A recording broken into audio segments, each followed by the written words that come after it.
구독과 좋아요, 알람 설정 부탁드립니다. 야담도사와 함께 이야기 시작하겠습니다. 조선의 어느 마을, 궁궐 같은 기와집에서 한 여인이 한숨만 쉬어대고 있었다. 그녀는 이부인, 큰 가문의 며느리로서 대감의 정실이었다. 아름다움과 지성을 겸비한 그녀지만 매일 같은 남편의 무시에 마음속에 서름이 깊어만 갔다. 남편 김대감은 지방 관리로서의 역할에 몰두한 나머지 집에 있어도 이부인에게는 별다른 관심을 두지 않았다. 혼례날 첫날 밤을 제외하면 한 번도 이부인과 동침을 하지 않을 정도였다. 시간이 지나면서 이부인의 얼굴에는 웃음기가 점점 사라졌고 집안 하인들의 수군거림만 늘어갔다. 이부인이 방 안에서 한숨을 쉬다 산책을 나섰을 때였다. 부인 아씨가 목석 같으시니 대감님 만족 못하는 게 아닐까. 있으나 마나한 게야. 밤에 제대로 휘어잡지 못하시니 씨도 못 얻는 것이지. 혼례날부터 동침을 안 했다니 알만하지 그래. 이부인은 이런 얘기를 등 뒤로 들을 때마다 마음이 조각나듯 아팠다. 그녀는 점점 더 깊은 외로움에 빠져들었다. 그 누구에게도 말할 수 없는 고통과 외로움이 그녀를 집어삼켰다. 뒷담 하나 일삼는 향단을 포함해 시종들을 크게 꾸짖고 싶었으나 남편의 총애가 빛을 발해 이부인은 뭐라 말할 기운도 없었다. 이부인은 산책을 나서다 말고 방 안으로 다시 들어섰다. 어찌하여 이렇게 외로워야 하는가.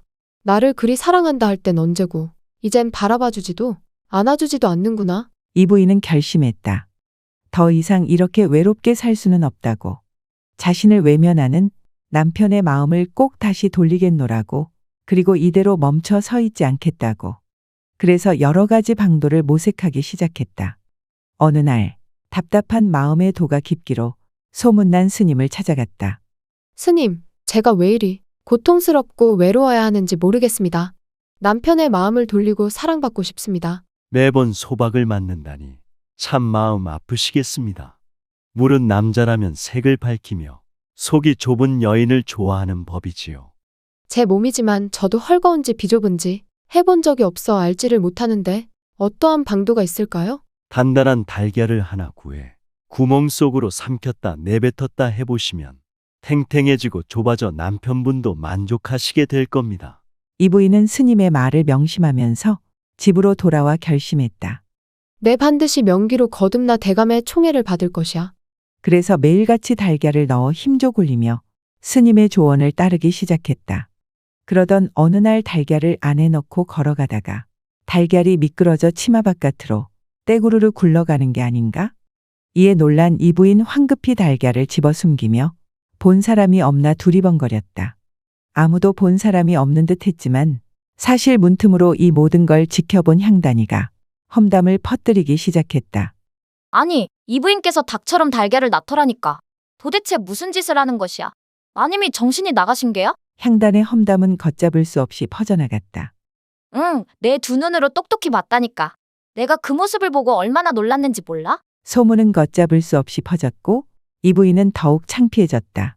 어느 날은 일을 마치고 돌아온 김대감이 호통을 쳤다. 지금 저작거리에서 온통 당신 소문이 가득하오. 아니 암탉처럼 달걀을 낳았다니 그게 사실이오? 또 이런 불경한 소문 돌면 책임져야 할 것이 왜다. 이에 이부인은 서러워 눈물을 흘렸다. 해서 더 이상 달걀을 넣었다 뺐다 하는 것은 그만두었다. 어느 날은 다과회에서 박 부인이 몰래 이부인을 불렀다. 요새 남편의 총애를 받지 못해 슬퍼하신다 들었소. 자고로 미인이란 무릇 피부가 도자기처럼 곱고 윤이 나야 하는 법. 이것은 궁중에 몰래 내려오는 비전인데 꿀과 계피가루를 섞어 얼굴에 바르고 자기 반복하면 양귀비 못지않은 피부로 거듭난다 하지요. 이에 이부인은 피부를 탱탱하게 하겠다는 욕심에 꿀을 얼굴에 잔뜩 발랐다. 그런데 어디선가 벌떼가 날라와서는 꿀의 향을 맡고는 이부인 얼굴을 마구 쏘는 게 아닌가. 아이고, 나 살려라. 나 살려라. 벌이 막 쏜다. 이부인의 비명소리에 향단이 와서 벌을 쫓아주었다. 아니, 마님 이게 무슨 짓이시옵니까? 이러다 정말 큰일 나시겠어요? 이부인은 향단이에게 고마운 마음이 들면서도 그녀를 의심한 자신이 문득 부끄러워 벌 맞은 아픔은 달아나고 없었다. 벌침에 쏘인 이부인은 며칠을 알아누웠지만 끝내 포기하지 않았다. 실패할 때마다 눈물이 나고 좌절감이 몰려왔지만 이 부인은 이를 악물고 일어섰다. 그날 김대감이 지방 출장을 떠나기 전날 밤이었다. 이 부인은 화려한 비단 옷을 입고 몸의 향을 발라 남편을 유혹하려 했다. 그녀는 마음을 단단히 먹고 대감의 방으로 들어갔다. 대감, 오늘 밤만은 저와 함께 해주세요. 이 부인 피곤하오. 내가 내일 일찍 떠나야 하니 그만 가서 쉬오. 대감, 제발 이번 한 번만이라도. 저는 대감께서 저를 바라봐 주시기만을 바랄 뿐입니다. 이 부인 여러 번 말했지만 지금은 그럴 여유가 없소. 제발 이해해 주시오. 김대감은 그저 피곤하다며 등을 돌려 누워버렸다. 이 부인의 눈에 눈물이 고였지만 남편에게 등을 보이며 아무 말 없이 방을 나왔다. 그녀는 혼자서 방에 돌아와 눈물을 삼켰다. 내가 이토록 노력했건만 한 번 안아주는 것 어렵소, 대감? 나는 도대체 어떻게 해야 하오? 어느 날 이 부인 저작거리 나섰는데 사람들이 수군대는 소리를 듣게 되었다. 저 양반가의 이메이라는 부인이 혼례를 올린 지 3년째 독수공방한다는구먼. 요새는 머리가 돌았는지 옥문에 달걀을 넣는다거나 벌에 쏜다거나 하니 이 얼마나 망신 아니오? 이 부인은 이에 얼굴이 달아올랐다. 문득 그날 달걀을 떨어뜨렸을 때 저 멀리서 마당쇠가 비질을 하던 것이 떠올랐다. 마당쇠구나. 마당쇠가 몹쓸 소문을 퍼뜨려 대감과 나 사이가 더 멀어진 게야. 이 부인은 분통이 터져 마당쇠를 불러 추궁했지만 그는 아무것도 모른다는 대답뿐이었다. 내가 누군가에게 내 흉을 보고 다닌 게지? 아니옵니다, 마님. 저는 정말 아무것도 모릅니다. 절대 아무 말도 하지 않았습니다. 거짓말하지 마라. 내가 이 지경이 된 게 다 너 때문이야. 내가 헛소문이라도 퍼뜨린 것이 아니냐? 마님, 저를 믿어주십시오. 저는 정말 아무 말도 하지 않았습니다. 이 부인은 스스로의 분노와 슬픔에 휘말려 마당쇠에게 회초리를 들고 내리쳤다. 마당쇠는 고통스러운 표정을 지었지만 아무 말 없이 견뎠다.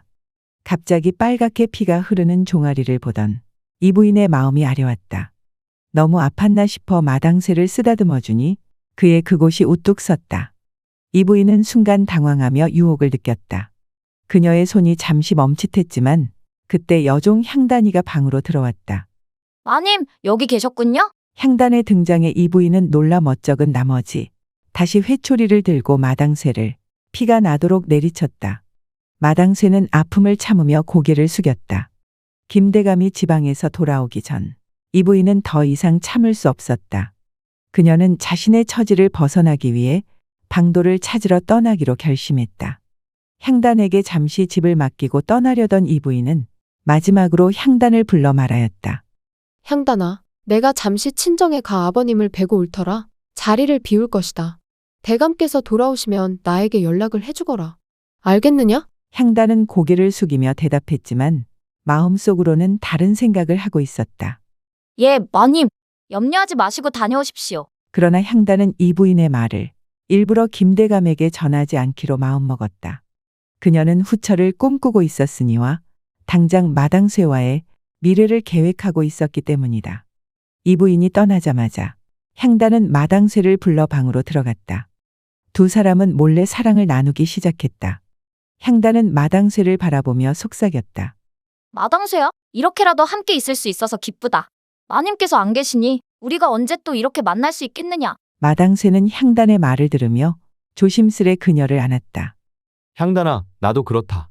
매일 너를 그리워하면서도 가까이 다가갈 수 없는 이 현실이 너무 서글프다.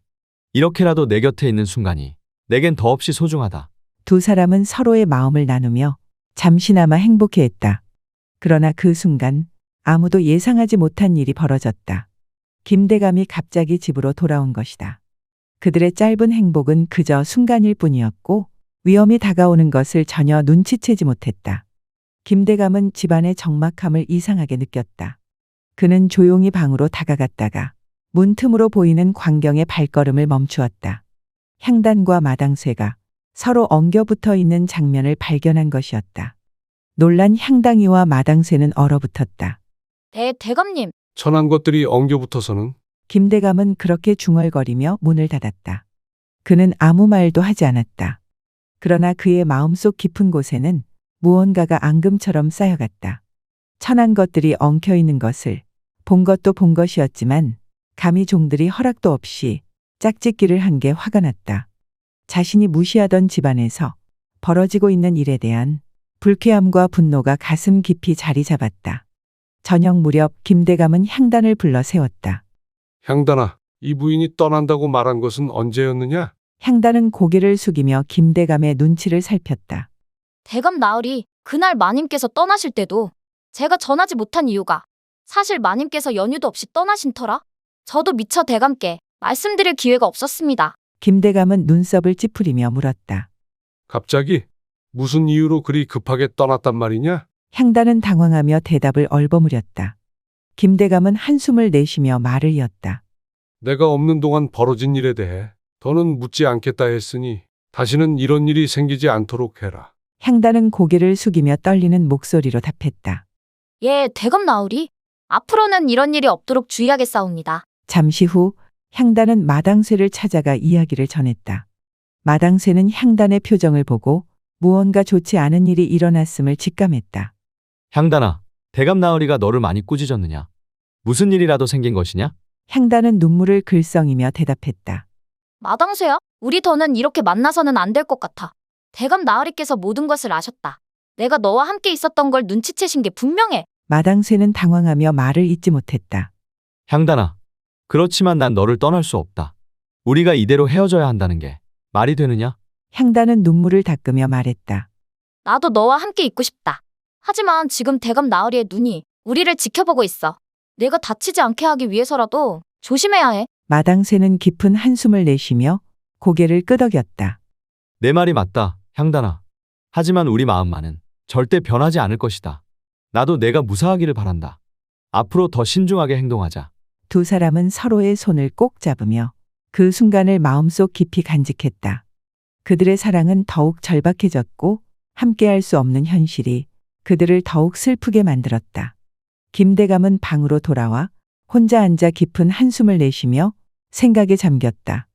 그의 마음속에는 혼란과 분노, 그리고 배신감이 뒤엉켜 있었다. 내가 이 집안에서 무엇을 놓치고 있었던 것인가? 내가 무시하고 지나친 것은 무엇이었기에 이런 일이 벌어진 것인가? 한편 이 부인은 친정에서 시간을 보내며 근처 시장을 돌아다니다가 우연히 한 기이한 선비를 만나게 되었다. 그는 풍채가 좋고 얼굴에 자신감이 넘치는 남자였다. 그의 이름은 사람들 사이에서 카사노바 선비로 불렸다. 카사노바 선비는 이 부인을 보자마자 미소를 지으며 말을 걸었다. 부인, 얼굴이 어두워 보이는데 무슨 일이 있소이까? 이에 이 부인 자신의 처지를 한탄하며 설명하니 마님, 가끔 답은 우리 눈앞에 있는데 보지 못하는 법입니다. 등잔 밑이 어두운 법이지요. 고기를 먹고 몸을 단련하면 옥문의 힘도 피부의 탄력도 넘칠 것이요. 건강을 찾고 싶으시면 몸을 단련해야 합니다. 이 부인은 그 말을 듣고 고개를 갸우뚱하며 물었다. 몸을 단련하라 하셨습니까? 저는 그저 제 마음의 고통을 덜기 위해 방도를 찾고 있었습니다만. 카사노바 선비는 웃으며 고개를 끄덕였다. 몸과 마음은 하나로 연결되어 있지요. 마음의 고통도 결국 몸의 건강과 연결된 법입니다. 몸이 강해지면 마음도 따라 강해질 것입니다. 이 부인은 그의 말을 곱씹으며 결심했다.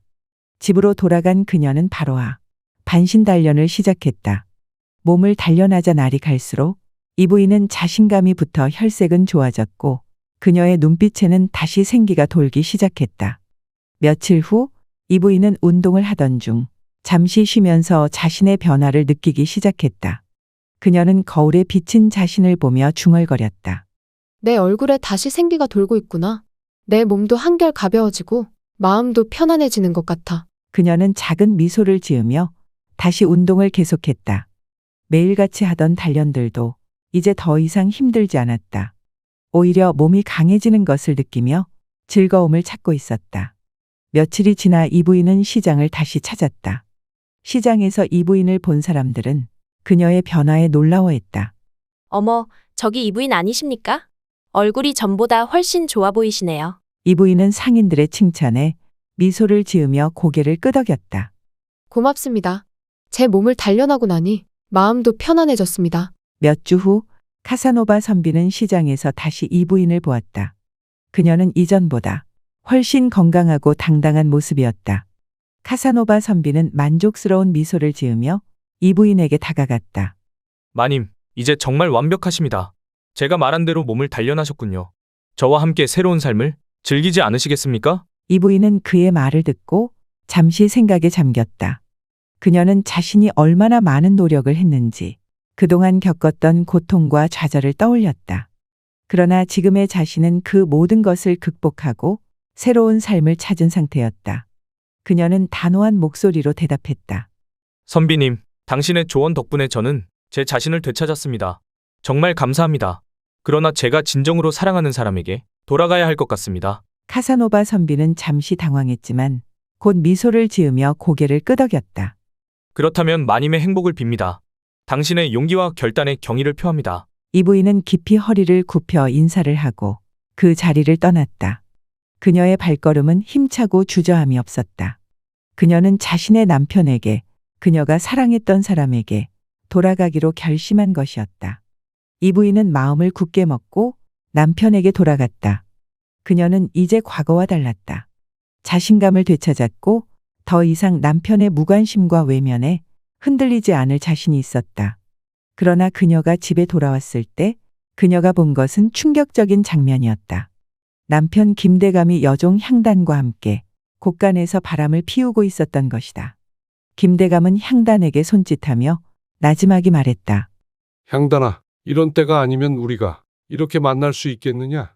너도 알겠지만 이 부인과의 사이엔 아무런 감정도 남아있지 않다. 나는 너와 함께 있을 때만이 편안하구나. 향단은 살며시 웃으며 고개를 끄덕였다. 대감 나으리, 저는 언제나 나으리 곁에 있겠습니다. 하지만 마님께서 아시면 어쩌지요? 마님은 여전히 대감 나으리를 생각하고 계시잖아요.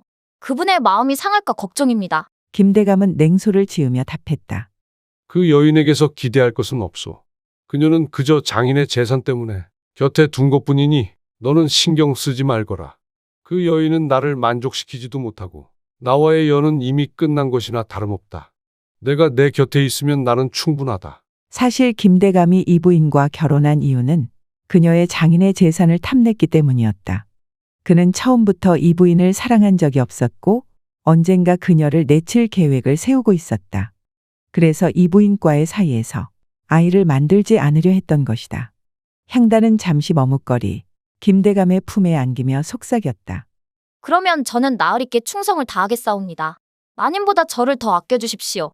저는 언제나 나으리의 곁에 있기를 바랄 뿐입니다. 김대감은 흐뭇한 미소를 지으며 향단을 꼭 끌어안았다. 이 부인은 숨을 죽인 채 그 모습을 지켜보았다. 그녀의 가슴은 무너지는 듯 아팠지만 동시에 이상하게도 고요해졌다. 더 이상 눈물을 흘릴 가치도 없다는 생각이 들었다. 김대감은 이 부인을 발견하자 오히려 당당하게 비난을 퍼부었다. 내가 나를 만족시키지 못했으니 이런 일이 벌어진 게 아니냐?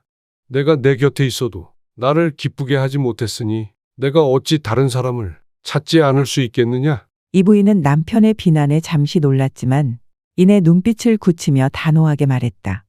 아니요, 대감. 당신이 저를 몰라본 겁니다. 제 노력을 무시하고 제 마음을 외면한 건 바로 당신이요. 저는 더 이상 당신의 무관심에 상처받지 않겠습니다. 오늘부로 우리 연을 끊겠습니다. 김대감은 이 부인의 예상치 못한 반응에 당황하며 목소리를 높였다. 뭐라고? 내가 감히 나를 떠난다고? 내가 무슨 권리로? 내가 너를 어떻게 보살폈는데 감히 아녀자인 내가 이렇게 배은망덕할 수 있단 말이냐? 그러나 이 부인은 굴하지 않고 고개를 꼿꼿이 들었다. 저는 제 존엄을 되찾았습니다. 당신 같은 사람에게 더는 얽매이지 않을 것입니다. 저를 무시하고 이용하려 했던 당신과의 연은 여기서 끝입니다. 당신은 저를 보살펴 아껴준 것이 아니라 저를 억눌렀을 뿐입니다. 이제 저는 저를 위해 살 것입니다. 김대감은 얼굴이 붉어지며 분노에 떨었지만 이 부인의 눈빛에서 더 이상 두려움이나 망설임이 없다는 것을 깨달았다. 그는 말문이 막혀 더 이상 아무 말도 하지 못했다. 향단은 이 상황을 지켜보며 불안한 기색을 보였고 김대감의 품에서 조심스럽게 물러났다. 이 부인은 그 자리를 떠났다. 그녀의 발걸음은 단호하고 주저함이 없었다. 그녀는 스스로를 위해 그리고 자신의 자유와 존엄을 되찾기 위해 이 결정을 내렸다. 그녀의 마음속에는 한치의 망설임도 없었다. 오히려 지금까지 왜 이렇게 늦었는지 후회가 들 정도였다. 그 후 김대감은 외도와 부적절한 행동이 발각되어 관직에서 쫓겨나 귀양을 가게 되었다. 그의 몰락은 자업자득이었다. 사람들은 그의 추한 행실을 비웃었고 그의 권위는 완전히 무너졌다. 그가 평생 쌓아 올린 모든 것은 한순간에 무너져 내렸다. 반면 이 부인은 이제 자유로웠다.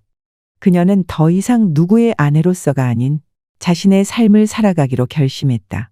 그녀는 자신의 존엄을 되찾았고 새로운 시작을 위해 힘찬 발걸음을 내디뎠다. 그녀는 자신의 내면에서 강한 힘을 느꼈다. 그 힘은 그녀가 오랫동안 잊고 있었던 자신감이었고 이제는 결코 잃지 않을 것이었다. 며칠 뒤 부인은 길을 걷다가 한 처녀가 구석에서 울고 있는 것을 발견했다. 그녀는 소박을 맞아 비참한 표정으로 울고 있었다. 부인은 그 모습을 보고 차마 외면할 수 없었다. 그녀는 다가가 조심스럽게 말을 걸었다. 아가씨, 왜 이렇게 슬퍼하고 있는 것이요? 무슨 일이 있습니까? 처녀는 눈물을 닦으며 힘겹게 대답했다. 저는 소박을 맞고 집에서 쫓겨났습니다. 저 자신이 너무 초라하게 느껴져서 어떻게 해야 할지 모르겠습니다. 이 부인은 처녀의 손을 따뜻하게 잡으며 말했다. 내게 참 좋은 비법이 있어. 그 비밀을 알려드리리다. 오늘의 이야기는 여기까지입니다. 야담도사와 함께 해주셔서 감사합니다.